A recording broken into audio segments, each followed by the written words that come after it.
I am happy to have with me a very good friend of mine who I met about 8 years ago, 8 years ago or so.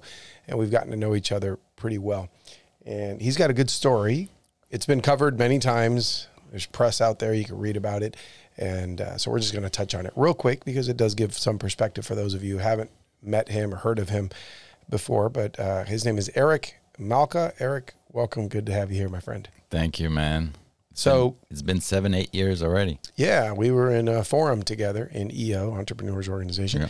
And I was fortunate enough to be mentored by you. Remember, I was going to your house once a month. We did that for over a year, where I was showing up and learned a lot. Got a totally different perspective because you think differently than I do. And you think different than most people. Right. I'm really weird. But you are a branding guy. You know how to build a brand. I mean, you built The Art of Shaving, which sold to Procter Gamble for a whole bunch of money. So let's quickly, I know you don't want to delve on that, and you've already talked about it a million times in your life, but tell us that quick story of how you built that business. Well, it's a rags to riches story, immigrant.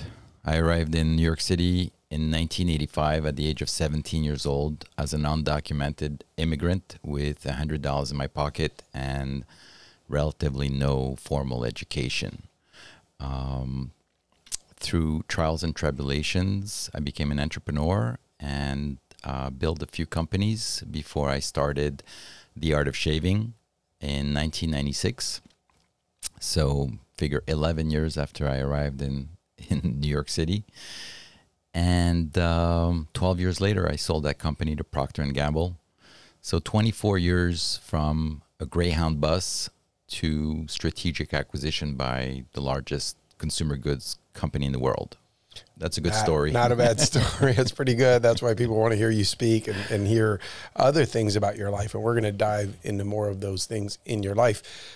Originally from Morocco? I was born in Morocco, multi-generational Jewish Moroccan, which we all, similar to your story, we all had to flee the country in the 60s and 70s. We made up 15% of the population back then, which is huge. Wow. One of the largest Jewish population in any country throughout history. And my family moved to Canada. That's why I was able to take a Greyhound bus to New York City. Yeah. At least it was French, right?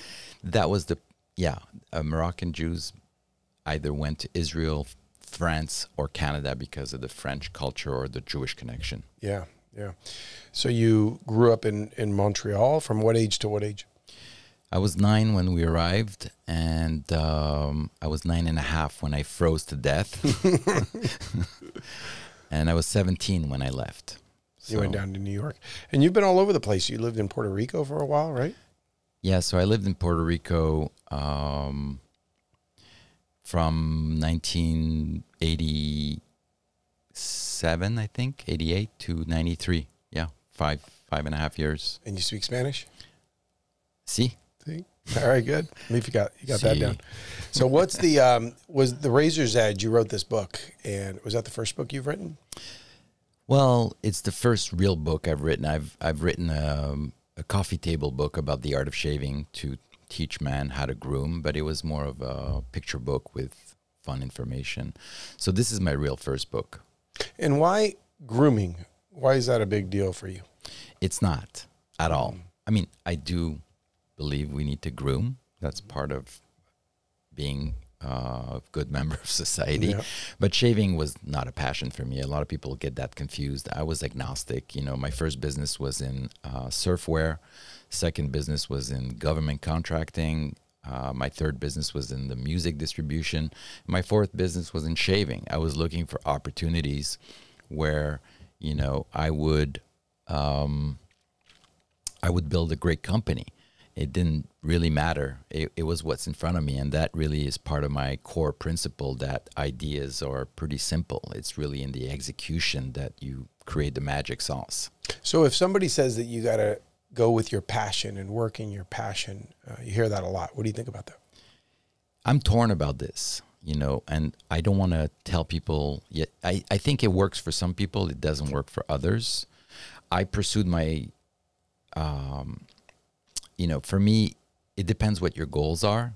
I was obsessed with making money when I was younger.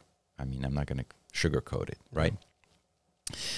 And anything outside illegal, I was open to, right? Yeah, all fair game. It's all fair game. And shaving became an opportunity that was presented in front of me, and it's called leaning in. It's what you do with it, right? A lot of people are looking for the idea instead of looking for what they can execute better than the rest of the world. You take companies like Apple, not that I'm comparing myself to them, but they didn't invent anything. They just executed better than anyone in the world. And you can look at companies after companies that come into saturated markets, very competitive industries. And because they execute in a novel way, in a better way, in a more excellent way, they can dominate. I've seen a lot after meeting you. Once you meet someone, just like if you buy this car, now you start noticing that car. I didn't notice too much about shaving until I met you, but there's a lot of brands out there. And were you early on? Were there not that many moisturizers and all these things? Oh yeah, we're considered the pioneers of luxury men's grooming, right? When we started, there was no industry. Everything was mass market. That was a white space. That was an anomaly that we rectified, meaning in almost every product or service category, you have an offering for the mass market, the middle market, and the upper market. Mm-hmm. In shaving, that didn't exist in the upper market. Was it all lower? It was all lower. So, the guy living in a penthouse on Fifth Avenue bought the same exact shaving products as the guy living in the Bronx. Yeah. So that was an anomaly that we rectified. We stumbled onto it by accident, and then we executed this idea extremely well. We had really good instincts, and we had great timing, right? The timing, the luck part really plays into it. If you would have launched when there's this beard craze and everybody has a beard, it wouldn't have been as successful, right? Probably not. 5 years later, 5 years earlier, different city, different place, different people. It really is the stars that align. Yeah, and you took advantage of the right time. So you opened your first shop in Manhattan, but what I find interesting is you didn't start with your own brand, right? Did you start selling somebody else's brand, learning the business? I started with $12,000. So I couldn't develop your own brand with $12,000.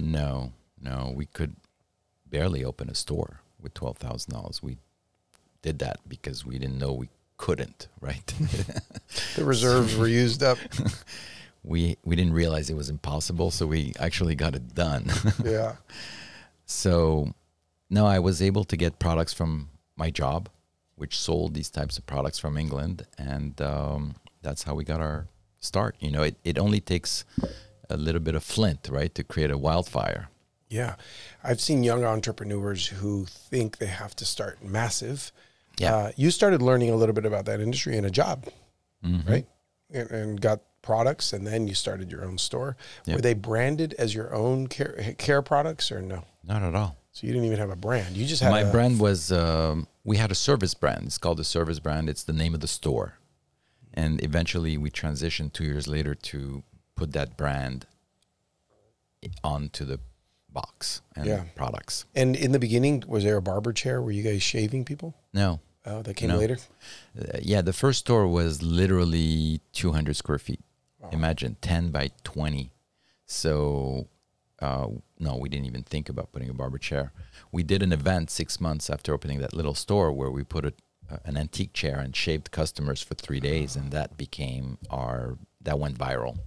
Oh, viral. Was there virality back then? Yeah, it was called the New York Times. Yeah, a newspaper that everybody read around the world with massive distribution. It was 2 pages on the Sunday New York Times on March 23rd, 1997, and we went 20x the next day. Dang. So what did the store look like the next day, that little tiny store? It looked like we got robbed at the end of the day. That's good. That's what you want. So I had to replenish, and then the next day after that, we got robbed again. Oh, wow. So the demand stayed strong. And it was months. Oh, my God. It was like we couldn't believe it. We were 20Xing the business overnight. Man, when did you realize, was it that Monday after the New York Times article? When did you realize, like, this is it? This is the one, the big business? Yeah, I immediately got the feeling, well, we already knew something was happening, even though we weren't yet, generating huge revenues, because people were coming in every day saying, oh, is this a company from Europe that's expanding in the US? Are you a franchise? A New York Times wrote a tiny little blurb on the first Sunday we opened, and just seeing the customer reactions. But it's really when we went 20 eggs that I realized I need to quit my day job. And so that's a good one to talk about. You had a job, even though you had already been how long in the business? A few months? 6 months. How'd you manage to do both? My partner, my wife, a week before we opened that store, she turned to me and said, should we be looking for someone to work in the store for opening next week? What was she doing with her time? And I was like, oh, that's you. Was she working at the time? No, but she felt that sales was not her thing, and English was not her thing either, being a Parisian. And she did extremely well. She's very hard on herself. But I said, no, we can't afford to hire anyone, and you're the manager, and you're the salesperson, and I'll help you on the weekends when I'm not working at my job. Yeah. So she did a great job, big green eyes with a French accent, looking at, 40-year-old guys with money. Yeah. They buy anything. Yeah, I would think, oh, this must be more expensive. This is a really high quality product with a representative like that. That's fantastic. So you grew this, and Procter Gamble came in, put in money. You guys kept growing it. You stayed on for a little while. Yeah, they acquired us in 2009. After they acquired Gillette, we became a target for them. And I stayed on for 2 years to get the rest of my earn-out. Yeah, that worked out. It did, thank God. Good. And what happened to the art? Because I went to one store once, and I'm a cheapskate. I walked into Art of Shaving here in South Florida store before I met you. And I walked in, I saw the prices, and I left. It wasn't for me. But I don't see those stores anymore. After you sold, you did well. What happened? Well, they continued to expand the brand, and eventually they realized that retail was not something that they know how to manage or want to manage. These were the first retail stores that P&G had ever had on their books. They never had leases. They never had retail. Out of this multi-billion-dollar company, this was their first time? First time. And so they're true to their core model. And retail was starting to falter because of the internet and beards, as you mentioned before, and competitors. So the brand started to be mismanaged, and eventually they closed all their stores. I think the last one was closed a year ago. Wow. Is it online? Do they sell the products online? They still sell online, yes. So it's probably a fraction of what it was in its heyday. I really don't know anymore. I used to keep tabs on their revenue and their progress, but I don't anymore. What was the difference when you, obviously major differences when it was you and your wife running this little shop to when it was peaking and they were bringing in, what'd you notice in I don't know, what'd you learn from Procter & Gamble, whether it's the people they hired, the way they thought, what was different there? For the average entrepreneur who doesn't know what it's like to be acquired and be part of that. Yeah, we talked about this a lot inside P&G, which is that the P&G's weakness is the entrepreneur's strength and vice versa. So this was an incredible school for us, having built this brand and then have it reverse engineered in front of us by the branding gurus of P&G. So what I've learned in those 2 years is really the disciplines that P&G is famous for. And I felt that really rounded up my entrepreneurial expertise and really sharpened my tools. So did they want your type of thinking, or did they just say, no, it's our way and that's it? They felt that the hybrid was ideal. Right, because within P&G they cannot be very entrepreneurial. That would be actually bad for the business. With 200,000 employees thinking for themselves, it doesn't work. Too many. But I was kind of a mascot, the founder, the entrepreneur founder. So It was an interesting time, and there's no way for a guy with my education, without spending 30 years at P&G, to arrive and parachute into the top 200 people in that organization. They had to swallow you up. They really adopted me, and they wanted me to stay, but at the time, I felt that it wasn't the right thing for me to do. It's kind of hard to stay at a job when you have that many zeros in your bank account too. It does, but I felt that the mindset change. Things change. In hindsight, I don't know that I would have made the exact same decision I made, but back then I was thinking I didn't sell my company to get a job with in corporate America, and I felt that it would kind of break my entrepreneurial spirit.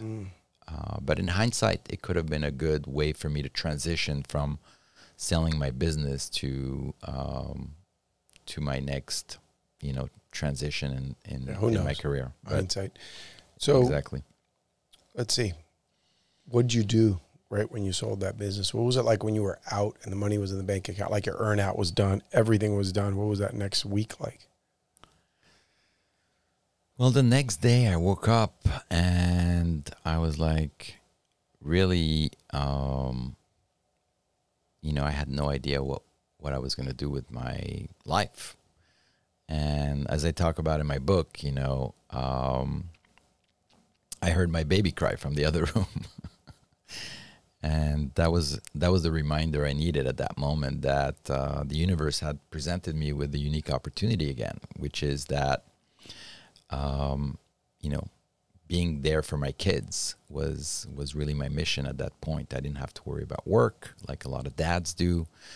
And my father wasn't around. So I was like, okay, maybe the universe is kind of sending me a little message here. I have a 2-year-old and a newborn. There's nothing I wanted to do more than to take care of them and to be present.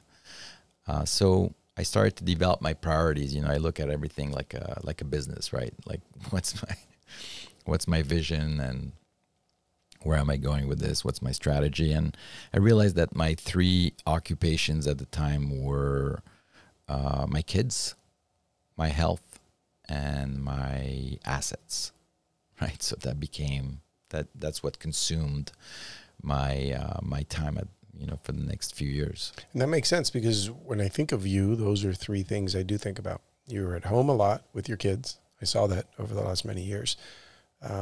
You and I have had so many health talks, and you manage your portfolio. That's right. So those are the 3 things. And how do you rate yourself on those 3 things over these last few years? Well, my back hurts for the last 2 weeks, so I'm giving myself, I'm slashing my grades on the health side, but I think I'm not doing bad on all 3. You can always be a better investor. There's no doubt about it. You can always be a better parent, and you can always be healthier. There's certain things you can never be, enough. Yep. But it's good enough on all fronts. I'm grateful and I'm happy with it. I'm trying to get better every day at all 3. That's really the goal. What'd you do to your back? Well, I've had herniated discs for a long time that I manage, but once in a while I do something stupid and it locks up. What'd you do? I'm not sure. I was traveling. Here's the funny story. I went to see my mother, who's 9 years old and has a hard time walking, hard time getting into a car and so forth. And by the 4th day, exactly the same way I walked into the car. Were you and I'm helping like, is her? this contagious? Is this a virus? It's airborne.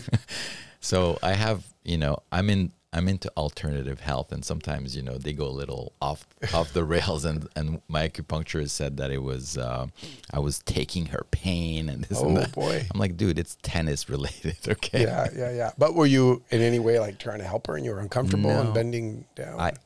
I woke up the last day, and I don't know if it was cold or the way I slept in the hotel or something, and it started to feel tight. And by the next day, I was locked up. I couldn't move.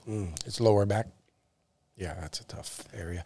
A few years ago, 2 or 3 years ago. I was walking out of my house with my son. He didn't drive back then, one of them. And I was taking him to work, and I sneezed. And that was the big debacle of like 2023, the big sneeze debacle. Man, I hurt myself for like 4 months. I could barely put my shoes on. So the worst part of this back pain is when I sneeze. Oh, yeah. I feel like I'm sneezing from my lower back. Oh, I know that feeling. But I feel better. I have my experience with it. It happens once in a blue moon. Well, you're always invited to come over, use my cold plunge, which lowers that inflammation, and my inversion table. My lower back locks up too, and when I get on that, I immediately, within the first 20 seconds, I get a nice crack in the lower back, which I can never do on my own, and it's in the right direction. It's not twisting, it's releasing. That feels very good. So let's talk about that health. I've learned a lot of health things from you. I've hired some of the people that you've hired to help with all these things, and you got all these cool gadgets. You have some magnetic sheet I've laid on. Yeah, magnetic blankets. But I don't do a lot of hacks, to tell you the truth. I mean, except for the brain. That's the only thing I hack. My philosophy with health is the same as it is with investing. It's the same as it is in business or in parenting or in relationships. I go long. I invest in the long term. So since I was in my early 20s, I've been eating extremely healthy, organic foods, avoiding medication, exercising, staying, at relatively good weight, trying to keep my mind and emotional system in good shape, avoiding too much stress. And that's been the secret, for me over the years. It's really what I avoid more than what I do. And my general philosophies in life is there's no shortcuts, and health is no different. So years ago, you told me I was running very long distances, and you told me that you have some friends who run long distances, but they get hurt a lot, which you wear and tear. And you were at the time running like 2 miles a day, Monday through Friday. There's only 10 miles a week, but you said, but I don't get hurt. And at the end of a year, what is that, like 500 miles? Yeah, it was 500 miles a year, and it's my superpower, right? Consistency is my superpower. It's not, I don't run more or faster than anyone else, but nobody runs 500 miles a year. Yeah, the average person does not. I did have a proud moment once you and I went out to go jog, and at the time you hadn't run a lot, and you said, we were going to run. I think it was like 6 miles. I don't know if you remember this, but we met up at your house. We went over to the beach, and when we got there, it started raining.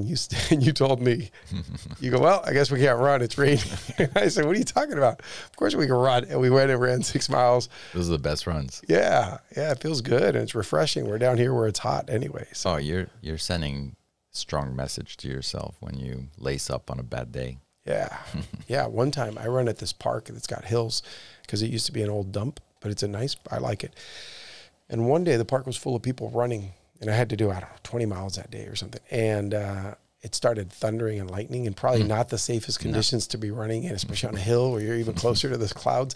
And there was one guy with in the golf. With a metal aluminum foil hat, tin foil. So I was running, and I noticed the park emptied completely. Cars gone. This looked like it was going to pour forever. And there was one guy left in the park, and him and I were going, in the big loop against each other. So we high-fived. We didn't have to say a word. We realized we're the only two at the park, the only two idiots, because we could have died.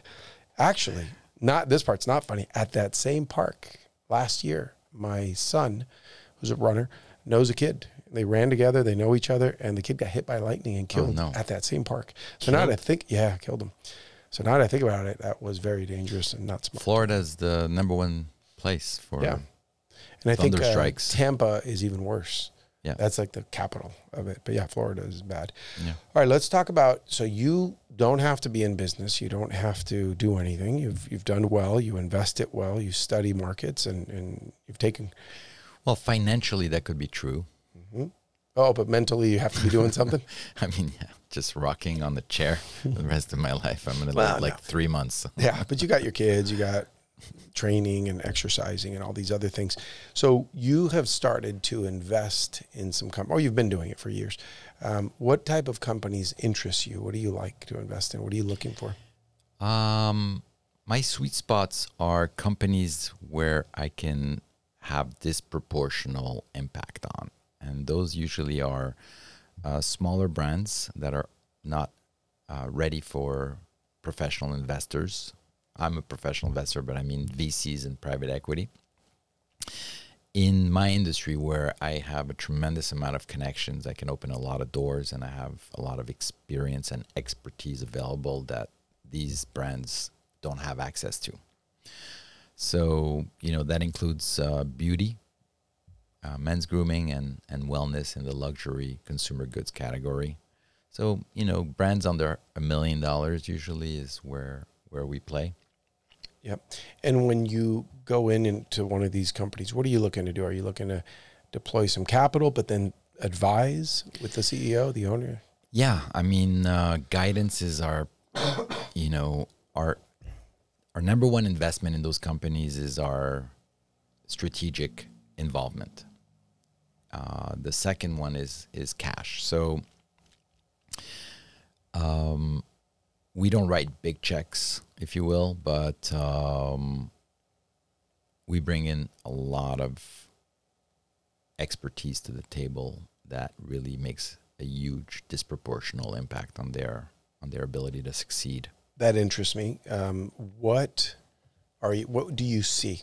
Whether I know the names of the companies you invest in, I don't need to share them. You could if you want, but if not, what do you see in these companies? When you come in, what's missing? What are the low-lying fruit? Where are they stuck? Usually, there are transitions. If they're able to get to that $500,000 or $1 million mark, they have something going on. But usually, their skill sets are limited to go beyond that point. So they find, a lot of small companies are all over the place. They're not structured. They're not financially savvy. And they don't really have a clear business model to grow.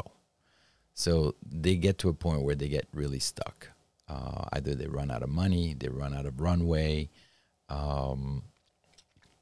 And a lot of time what I find is that they're trying to go faster than they're capable of. So we're obsessed with scaling fast, and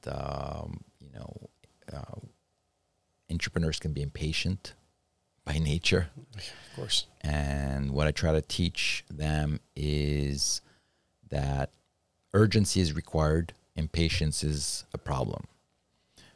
When it comes to scaling too fast, that's a huge pitfall. My recommendations is to take your time to build a foundation of the business that you can build on, and then you can scale it. Are these guys focusing on top line, or are they looking at the bottom line? What are they looking at? A lot of them are looking at top line, for sure. So that could lead to cash problems. Huge cash problem. Cash is always their number one issue, or growing sales, right? They're always saying, I need to grow sales or raise money. It's like, those are two symptoms of the problem. You shouldn't have a problem growing sales or raising money if you're doing the right things. Yeah. So what if you're telling them, okay, you got to slow it down a little bit, and these guys are focused on, let me open more stores, whether it's their own retail stores or more accounts, wholesale. How do you convince them to, wait a minute, yeah, sure, go open more accounts because that doesn't cost you money, but slow down, don't open more stores, or close down stores, or you got to start cutting costs. You talk about those things? 100%. I tell them on our second meeting, I tell them everything I'm thinking. And basically that's part of my due diligence, right? If they're not open to what I'm saying, or they're resistant, they're not someone that I can really coach. I have an example. For example, my last investment is this company that was really heading in the wrong direction. And they spent a tremendous amount of money. They ran out of cash, and they had a big investor. And it was hard for them to hear what I had to say, because they had to really back it up, take 3 steps back to take 10 steps forward. And all this time, they've thought that's the only way to go. Exactly. So they rejected at the moment, they rejected what I was saying, and we didn't speak for the next 2 months. I wrote him off as someone that was not open to my principles. And then we bumped into each other a few months later, and they said, you know, we've done everything you've said to us. And I said, oh, that's refreshing to hear. So that rekindled the relationship and made me realize that, yeah, they are open to hearing and listening. So we don't know what the listeners hear, where they're stuck in their businesses. Everybody's stuck somewhere usually. But based on what you've seen so far in these companies you've advised and coached and invested in and all of that, what are some of the common things that you could generally share with us that could help some of those guys out there or girls? Well, first of all, I think we all get stuck at whatever level because of our own limitations, right? So it's either we ran out of knowledge, either in our industry or in business in general. Something is holding us back. We have to learn what we don't know yet to go to the next level. But for early stage companies, the biggest pitfalls I see are running out of cash, obviously, not managing cash flow, not having financial disciplines as a whole, right? Financial discipline is the first thing I instigate when I work with clients or investments. We need to know what our budget is. We need to know what our cash flow is. We need to track our P&L every month. We need to look at our balance sheet. We need to look at all that on a regular, consistent basis. Are these companies that you talked to early on, what do their financials look like? Not numbers, just like, are they cleaned? Are their QuickBooks in order? Do they know their numbers? The ones I invest in are pretty clean. The ones I coach, you know, are not as clean, and that's why I coach them and not invest in them. Yeah. To dig them out of that hole, if you will. Yeah. One client you referred to me was losing almost $1 million a year and trying to raise money to continue supporting those losses. And fast forward 2.5 years later, he has $250,000 in the bank, and he's got profitability monthly. And what were the hard decisions that that person had to take to turn it around that you were advising? Well, he's that climber that has an arm or a leg caught under a big rock, and you have to cut it off or die. So those are tough decisions, man. You know, crisis management is something I learned the hard way. And that's what I call, you know, crisis management can be something that happens from the outside, right? Like a financial crisis, or it can be something that's been self-inflicted from the inside. And I find that a lot. And the lesson I've learned in crisis management is you don't fix a crisis by making a bad situation better. Crisis management is about avoiding a bad situation from getting worse. And that's a mindset that entrepreneurs often don't understand. They think, for example, if I raise money or if I increase my sales, I'll get out of this mess. Yes, that works on paper, but that is not going to happen in the real world. If you got a leaky bucket, you can't just keep pouring water in it. You got to fix the leaks. You got to cut. Find a new bucket. What's a conversation like in this example where the guy was losing $1 million and he thought he needed all this, and you convinced him that's not the solution. You got to cut. You got to do this, this, and this. What are those conversations like today? Dude, their stress level goes from 9.9 to a 5 in 1 hour. Wow. Because, you know, stress is about your gut telling your brain that it's going towards, you know, a death trap, you know, and when the two of them agree and start moving in a different direction, stress goes down dramatically in your gut. So part of my job is to reduce anxiety for entrepreneurs. And we all have it. We all have it, and we don't know why we have it, and we don't know how to resolve it. It's not, you know, you resolve it by reframing situations and slowing down. The way I describe it to people as an analogy is, imagine I put you behind the wheel of you're the driver of your car, and I blindfold you, and I tell you, okay, now start driving on the highway, your stress level is going to go way up. Yeah. But if I remove the blinders and have you drive at a comfortable speed, your stress goes down dramatically at that point. That's a little bit what happens to these entrepreneurs, right? Especially when they start adopting financial disciplines. First, they're in denial. A lot of the time, they're not even looking at the numbers because that looks really bad and makes them feel horrible. But then once they start to accustom themselves to looking at reality and those numbers and making those numbers their friends and their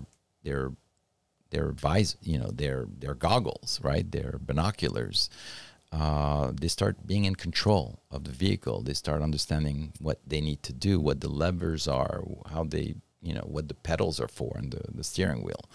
So the control and empowerment through knowledge and through that. And you're not just taking off blindfold, you're also maybe the additional analogy, it's all foggy, but now they're starting to see a clear path. It's a lot easier to drive in a clear road. No blindfold, and you can see the road ahead of you. That's right. They have instruments, and they have me in the tower guiding them and giving them, where to go and where not to go. So and you're not getting too in the weeds, though, right?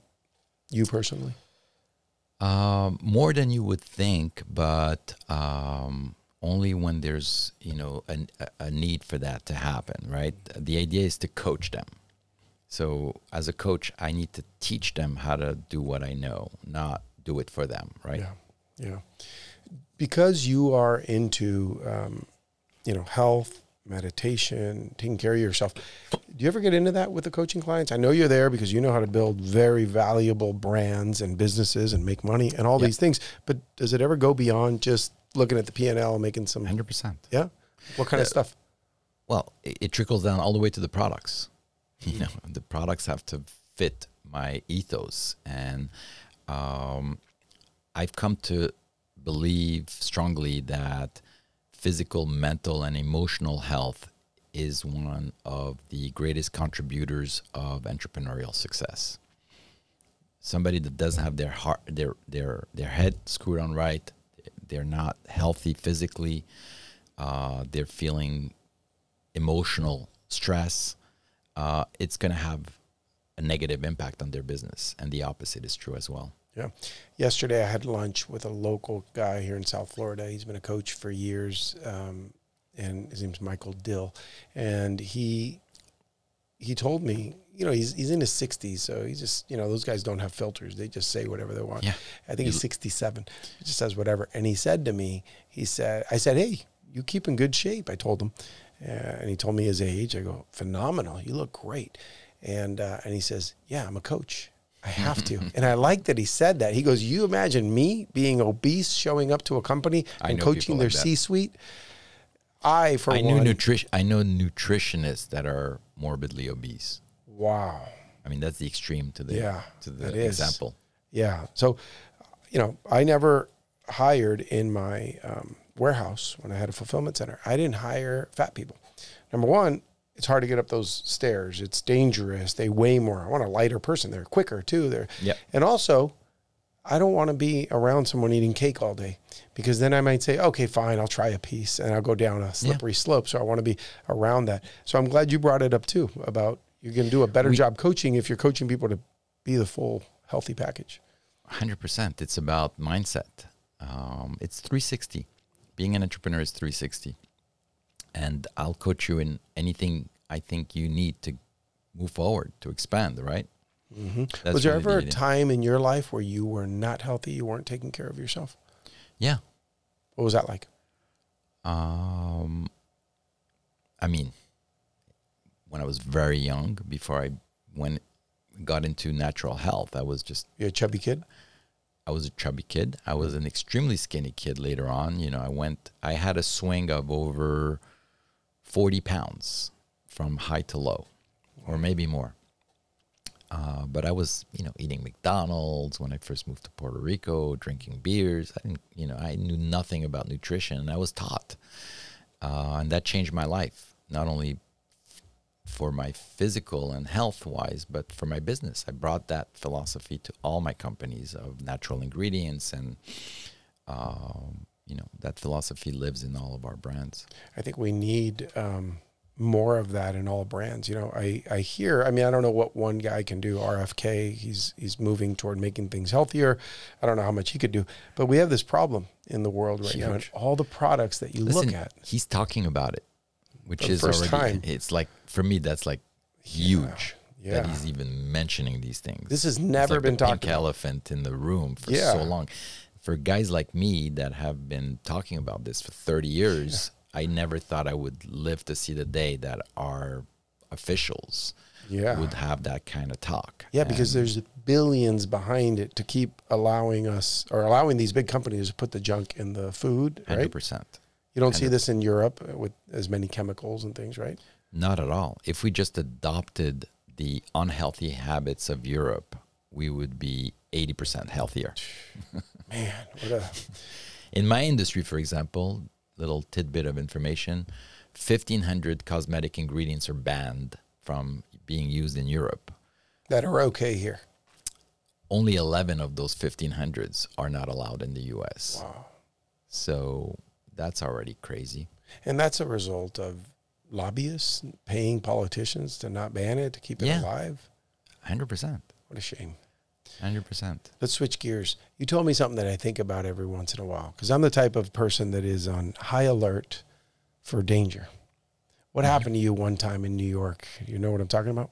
You told me this years ago. Yeah, not just in New York. I've had a couple of traumatic experiences where either my life or life of my family members was put at high risk. And, you know, those are traumatic experiences. They stay with you, right? So tell me about one of those. Well, I was assaulted in New York City at my job where I worked. It was a rough area. It was the crack era. Imagine 1986 was the height of the crack era, and I worked in the garment district near 9th Avenue, where, you know, there were crack addicts in our stairwells of the building, and one of them just attacked me with a large knife at my throat because I was this kid from Montreal wearing, you know, little gold chain and gold bracelet. What did he do? What did he take? Those things? He took those things, and I really thought he was going to stab me then, because he was acting like he was about to, and he didn't seem to have any life in his eyes, right? He was a complete crack drug addict. But I was lucky. I got out of that scratch-free.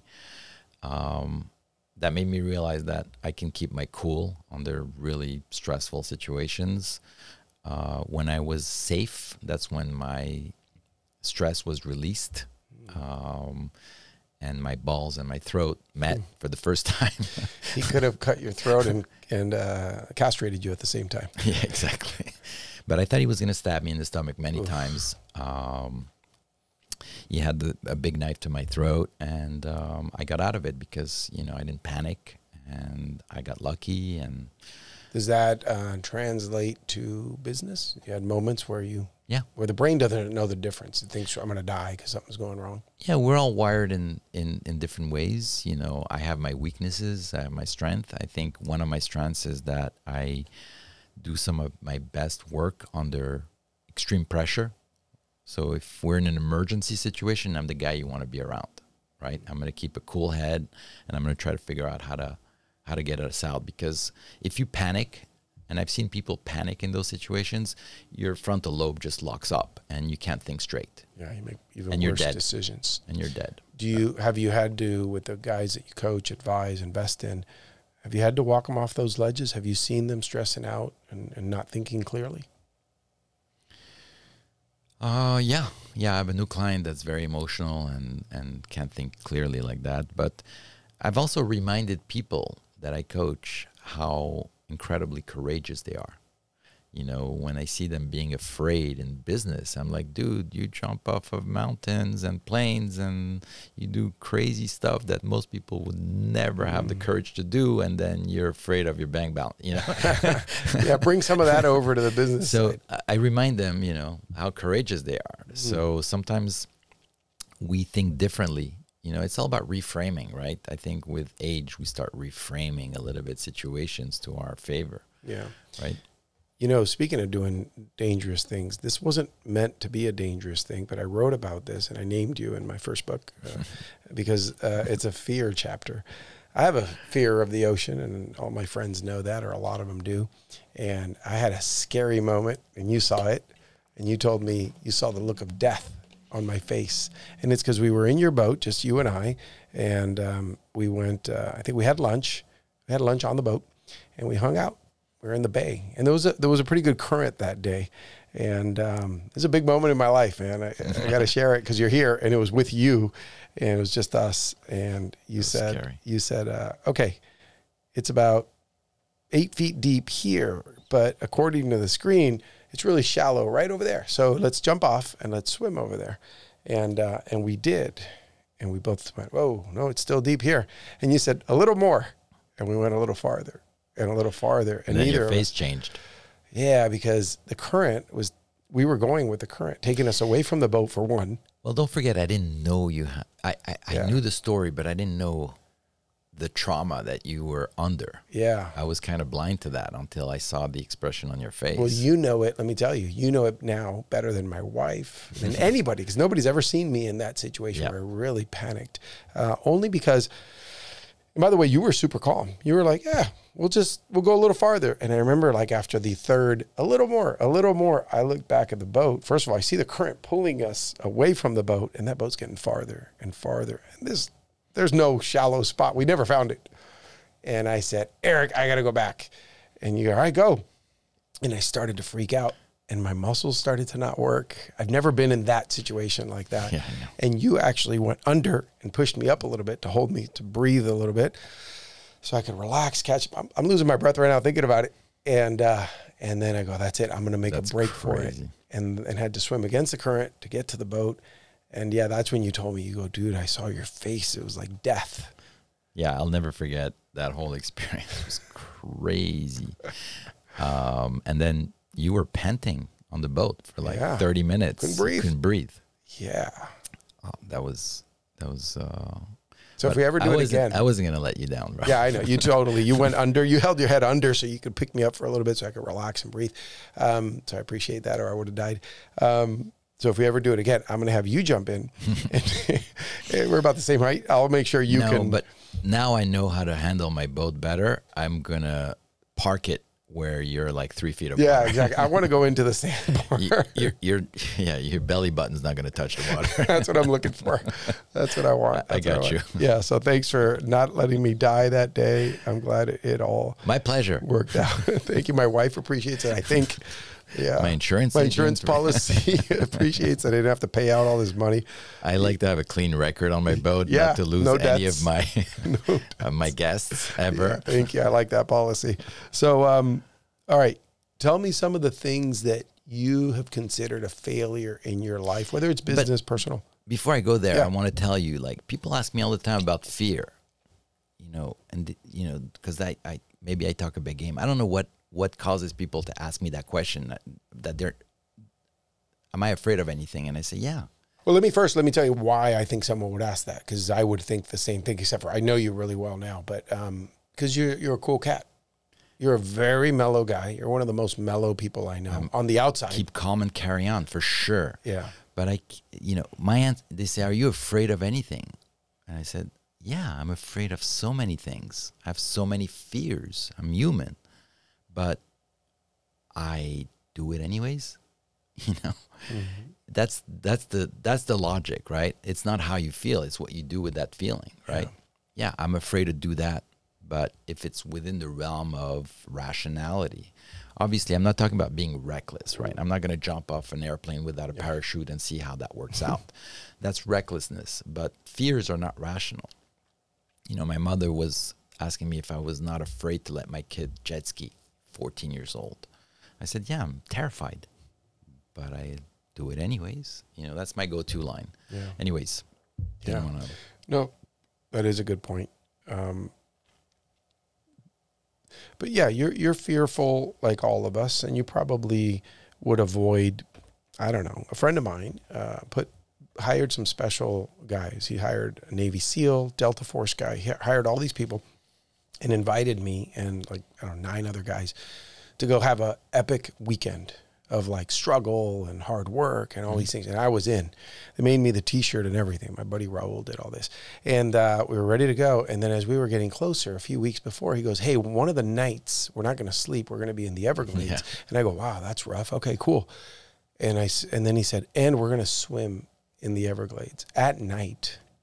Wait a minute. There's all these animals in there, and alligators specifically, and water moccasins that are venomous. And he goes, yeah, we're just going to do it anyway. And I didn't do it. I told him, hey, thanks for everything. I can't do it. It goes in the category of unnecessary risks. Right. You know, it's risk reward. Yeah. You know? Yeah. And I don't feel like I'm missing enough in my life. You don't have a reward to take that level of risk. Yeah. Every minute of every day we take risk reward decisions, we don't realize it. Yeah. You know, if the risk is, as an investor, I've learned about risk reward, and I want to risk $1 to make 10. That's my risk reward. I don't want to invest 9 to make 1. Yeah, that's not worth it. That's a bad. And in life, it's like that. But for some guys, that might be worth it. You know, there's these guys that pay a lot of money to go for a weekend to get beat up and yelled at and try not to ring the bell and quit. And then you make it into their organization. And I think that that's good for the guy who maybe hasn't done anything with his life and he could do a lot more. Well, right? It's just he's getting a huge reward for that risk. Yeah. Whereas you in the same exact situation that don't get the reward. Yeah. So the relationship for you is different than for him on the risk-reward scale. Yeah, that's right. I think as entrepreneurs, we risk stuff all the time. We've been there. We've done that. We've had that cortisol spike. We've depression, stress, and we've surpassed it. And now we feel like I've made it already. I've had some success. I don't need to go prove it to somebody else. So maybe that's part of it. Yeah, exactly. I mean, as entrepreneurs, we get enough adrenaline. Yeah. We don't need to go and prove it somewhere else. Yeah. I guess, you know what, if you're really bored, you got a 9-to-5 and you're an accountant and that wasn't meant for you and you're bored, go out and have an adventure. Yeah. Maybe that's needed. Free. You do whatever you want as long as you're not hurting anyone or doing anything illegal. Free will. You know, whatever you want. Yeah. And if it doesn't work out, it's your fault. Have good insurance. So what about failure? Tell me something you failed at. We know what you've done with the art of shaving and your investments. I fail all the time. I mean, in business, my 2 biggest failures happened before I started the art of shaving, my last business. Before the art of shaving, I failed miserably, and I don't think I would have been successful at the art of shaving if I hadn't failed prior to that. Wow. Because that was a nice wake-up slap across the face. What was the lesson there? Going too fast right out of the gates, not creating a solid foundation, trying to run before I can walk, you know? And the art of shaving the blessings of the art of shaving was that I had no money. So I had to go slowly, and there was no industry really for me to understand where to go with it. So we had to go slow in the beginning, although we didn't go that slow because luck would have it that, as I told you, 6 months in, we were 20xing. Yeah. And within 2 years, we were making almost $1 million a year in profit. So we were like, you know, this is a rocket ship we're on. Yeah. And at that point, I realized, which is one of my key philosophies, principles, is once you become a little successful, your job is not to mess it up. Like, you know what I mean? Yeah. It's like, if I don't mess this up, we're going to be okay because we're onto something good, right? Yeah. It's like if the rocket ship doesn't blow up in the air, I'm going to be fine. I'm going to go to the moon and back. Yeah. So that's one of my philosophies. Yeah. And, you know, more recently I've built I launched a brand that had a lot of potentials, but I made a lot of mistakes for different reasons than I did my first failure, right? My first failure was a lot of rookie mistakes. And my second failure more recently was I had so much resources and so much success under my belt. There was a little bit of arrogance that creeped up against my better, you know, ego can creep its head when you don't expect it, right? And you got to catch it. So for me, it was the arrogance to think that I could skip past the foundational work and just throw a lot of money at it and be successful. Yeah. I wonder if you told yourself, you know who I am. I wasn't that arrogant, thank God, but I could perceive the arrogance from the decisions we've made and the investments we've made in the brand. I also realized that was not what I wanted to do. So some people could say I kind of sabotaged myself, but it really taught me that my passion lied elsewhere at this stage of my career. And that's why I'm doing what I'm doing today, because I pivoted from that, knowing that I was not getting any fulfillment from building another brand and operating another business. And also, how much of it is that when you built The Art of Shaving, everything was lined up. Maybe you were in your prime. I don't know. I was in my prime. Yeah. And the market was a certain way, and you understood that society. And today, 100%. Because I don't want to operate a company today that relies on social media and technology. I consider myself a retired all-star athlete. Mm-hmm. You know, when I was in my prime, I was kicking ass on the court and I was winning championship. Mm-hmm. But in my 50s, you put me on the court, I'm getting killed. That's not where I belong. I belong in the owner's box. Yeah. I need to be supporting the team from a different angle. And that's where I am today. That's really been the pivot. That makes a lot of sense. So it was a blessing that with The Art of Shaving, you didn't have all this cash because it slowed you down. In the 90s, I lived in the Silicon Valley. It's where I grew up. And I remember some friends of mine who had way higher paying jobs. I had a low paying radio job making $8 an hour. And I had these friends making like $20 an hour back then. And they worked for the .coms. And they would tell me, oh, we just got new chairs. They were $2,000 each. And we have all brand new computers. They took them all and they gave us even newer ones. Beautiful. We don't even need all that. That's the opposite of what happened to you. The opposite of what happened to me. We didn't have the money, but they were blowing it. And then I remember thinking, wow, I guess I'm doing something wrong. And then I found out all these companies were going out of business. It was too easy money coming in, right? Yeah. So. It's like spoiled kids. One of the greatest things that I feel contributed to my success in life is that I've never looked at my limitations, weaknesses, or situations as a weakness. They all help me to propel myself forward. I always looked at a weakness as an advantage. When I had a problem, I felt there was an opportunity in it. And that's been the thinking I've had almost naturally since I was a very young kid. So that keeps you out of a victim mentality of, oh, well, I can't do it because I don't know how. Yes. I mean, my father wasn't around and my mother was, in crisis. So very young, I realized that I could not count on anyone in the world. And that made me incredibly responsible for myself. So I want to be there for others, but I don't expect anyone to take care of me.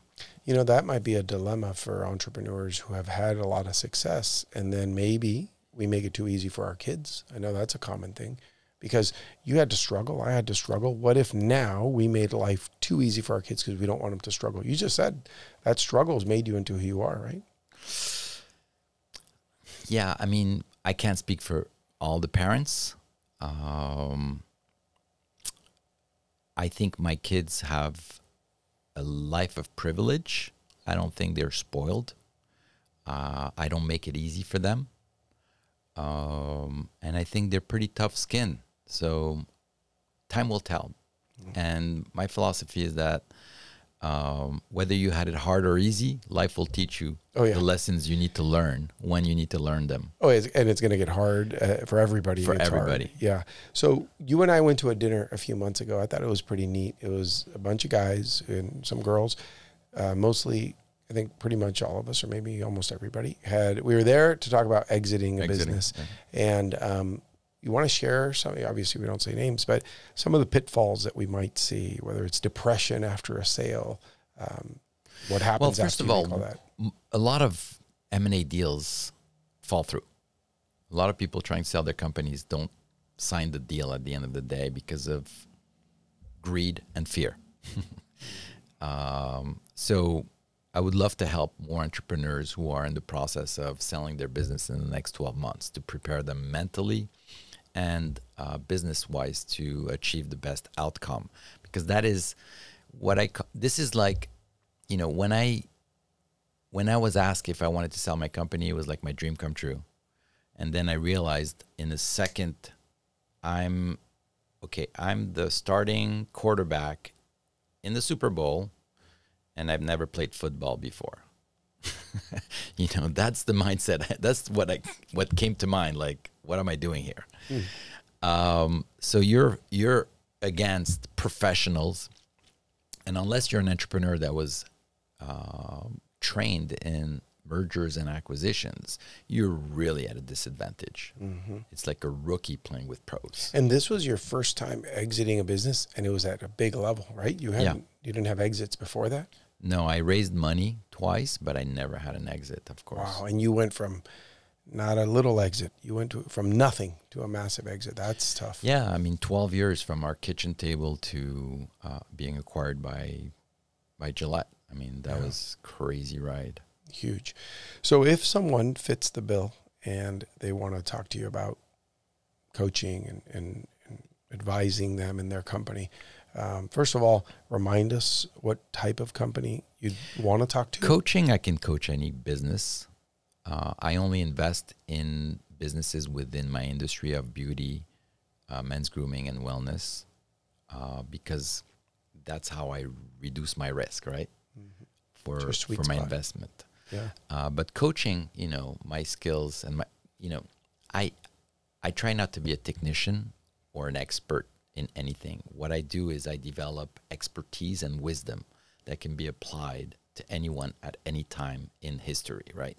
These are time-tested principles of thinking big, starting small. Ideas are easy. Execution is everything. Crawl, walk, run, and fly. These are all the methodologies that I use that can be applied to any situation. Yeah, and you're there with them because sometimes it's reassurance. For me, when I worked with you for that year or a little more, a lot of it was confirmation. You made me feel really good and confident when I would ask you. I'd say, am I crazy here? And I'd tell you the whole thing. You go, no, that's good. You're doing a good thing. Whew, what a relief. Yeah, and what you're describing is experience, right?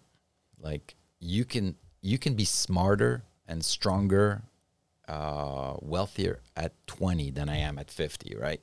But you'll never have my experience in life. That is earned. That's valuable. That's earned. Yep. Takes a long time to get it. So if someone wants to contact you and they're a serious candidate for any of these things, what's the best way to get a hold of you? You can find me on social media, LinkedIn and Instagram and Facebook, whatever. Or you can go to my website, ericmalka.com. You can also get there through strategicbrandinvestments.com. Okay, good. We'll put I'm that easy in to the find. notes. All right. If not, they can message me and I'll find you. Eric, thanks for being here, man.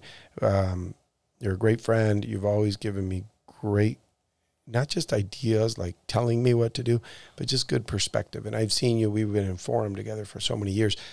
I've learned a lot when it's not even my issue. It's the guy sitting over there's issue. And we all go around and share our thoughts and experience share. And when you share, I'm a good listener, but I really listen and I take it all in. And I've learned almost through osmosis. You're talking to that guy about his problems, but then, okay, I see that. Oh, thank you. Yeah, that's and I think if we build enough in the back of our mind, in the subconscious, of you just solved that problem, I'll probably avoid that problem or one very similar to it in the future. Yeah, thanks, man. I appreciate you saying that. you know, you're a great example of people that just continuously grow and expand, right? Nonstop. And that's what I love to have around me.